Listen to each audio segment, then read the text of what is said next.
Okay, welcome back to Not So Obvious Watches. I'm Pete McConville, and today I want to take you back in a time machine for a little while. Picture this, it's the mid-1990s. They've just made some changes on this new kind of big worldwide network thing that people have been created, and now we're able to start producing able to start sending images between each other. And some guy comes up with this thing called Netscape Navigator.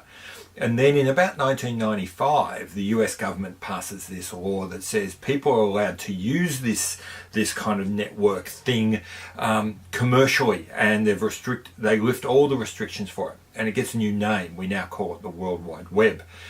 Then immediately after that, the world goes a little bit insane. Amazon turns up and they start selling books on it.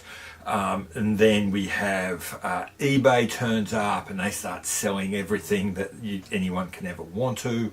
Yahoo and companies like that start popping up, allowing things like the old text-based bulletin boards become kind of forums that we're all able to talk about.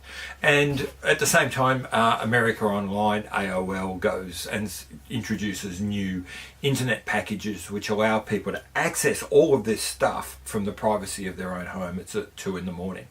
So the world changed in about 2 to 3 years into this environment. Just afterwards, September 1996-ish, the Seiko SKX was released, and it was a wonder. It was loved by all, it was discussed on all the forums, it was the watch you had to have, and it's been that way pretty much ever since. Go to pretty much any YouTuber and they'll all be talking about how, if you're building your first collection, the SKX is a watch you want. But it's not 1996 anymore, it's 2018, it's 22 years later, and the world kept moving. Alibaba started in 1999. Now, Alibaba itself is no big deal, but what it represents is important. What it means is that the might of the Chinese industry became available to the West. But not only did this industry become available to the West, but it became available in a whole new way. Suddenly, ordinary people, very small companies, one-man operations, could access industrial power and have things made for them. And that's a good start, and things started to happen. But then in 2009, something really interesting happened. Kickstarter came up, and suddenly you already had this situation where relatively small companies, individual sole traders, are able to access Chinese factories to have things made. Now in 2009, those same people have now got access to this new innovative form of finance. Then in 2010, the Holy Trinity was completed. Instagram came on board. So now what you had was people could access industry to get things made. They could access distributed ad hoc finance to get the money to have things made. And then they could access distributed and ad hoc marketing to get things sold. All from your study. All using the same technology I'm pretty much using now. The world changed. And in 2010, micro brands exploded. And so that was coming on 9 years ago.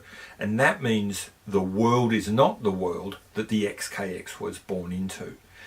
And the question is, in this new world, is the SKX competitive, and should you buy it?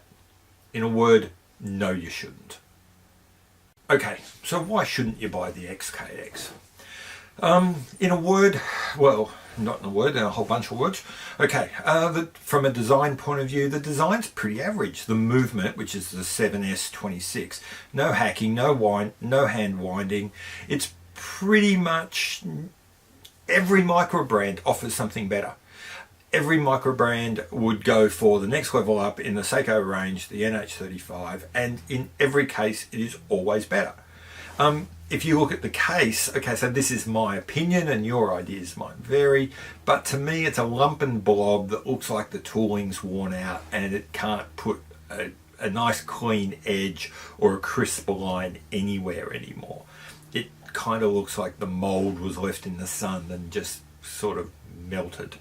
There's not anything to remark about its case design. Then we look at the execution of that design, and the execution errors range from mildly annoying to just frankly egregious. In the annoying end, you've got a sloppy bezel with a fair bit of play and some simple all-over polish and not a lot going on from a finishing perspective. More painfully, you got things like poor movement regulation and non-aligned chapter rings. The problems of regulation of this watch and the chapter rings are legion and discussed all over the internet. In the egregious category, I put the accessories. Frankly, the band that mine came with the rubber band, is an embarrassment. If a micro brand gave us this, we would howl from the rooftops. And we allow the biggest watch company in the world to give it to us. It's just not good enough. And then, so the third reason that I'd look at is, frankly, I'd say it's ubiquity. So it is an insanely common watch. It's a cliche, and it's hard to say, given that it's so cliched, given that it's so common, it's really hard to say that an SKX represents you in any way, shape or form. All it really says is I bought the watch that everyone on the internet said to buy. Okay, so if you weren't going to buy an SKX, one of the other things to consider is, well, how does it stack up against the options? And here you've got, this is probably where the problems with the SKX really come into view. The first is, let's just look at a group. Let's look at the group of mainstream Japanese brands. Frankly, the SKX on a price basis is routinely competing with the next higher rung in Seiko's own category. You can routinely find samurais and turtles which have the next better movement, much better case design, much cleaner execution. Yeah, still some quality issues occasionally, but for example, the bracelets and bands are a world better. And they're routinely around about the same price.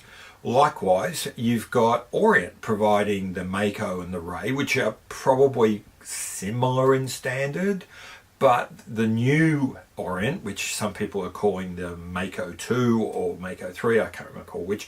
I don't even know if it's got a title, but I'll put a picture up now. Yeah, it's got hand winding, hacking, really nice looking movement, really nice looking dial options, really nice looking accessories. I haven't handled one myself, but the internet reviews on this thing are just raving, and it's like $300. It's like $50 or $60 more than you'll pay for an SKX now. Why would you bother? Now, if you go to the micro brands, you want to get away from mainstream Japanese and you want to compare the SKX to the kinds of things that are cropping up in micro brands. Look, I'm just going to pick three, but there are hundreds. One is, and in every case here we're talking NH35, which is the next rung up from the SKX. Every one of these has sapphire crystal, whereas the SKX just comes with hardlex. Every one of these has a more complex and more interesting and more carefully finished dials and cases than the SKX, and every one of these has sort of better accessories, better add-ons. All of them cost pretty much the same as the SKX. So you've got the Dan Henry 1970, which is about $270 US, so a little bit more, but a far more accomplished watch, far more complex, way better finished, and frankly it's one of my favorite watches, and I can't believe I got it for just $270. You got the Richard Legrand Odyssey 2, depending on what you want, $260 to $300 US. Again, just a better watch in pretty much every way. Or you've got the Phoebus Wavemaster, which comes in at about $220, so it's actually cheaper than you'll often find an SKX, and again is pretty much better in every way, shape or form. If you want to go outside and you want something really particularly left fieldy as an alternative, what could be more left field to an SKX than a homage to an SKX? Go the deep blue NATO 300. It's the SKX for today. So it's clearly modeled on an SKX. it's borderline a replica of the SKX. I think it is bigger at 44 millimeters, but it's like the SKX that you would like to spec. NH35 Sapphire, 300 meter clearance instead of just the 200 meter. And if you wanted to, you could get it in a PVD black finish. And again, haven't held one of these, so bear in mind I might be completely wrong, but from every review I've been able to find, no talk of quality issues that have cropped up. Conversely, oh, by the way, they're about $300 US, so they are a little bit more than you'll pay for an SKX, but they're a lot more watch. Let's just say the price be damned, you can't afford to go over. You know, the price of the SKX is a no-go zone. You've got to stay at that point.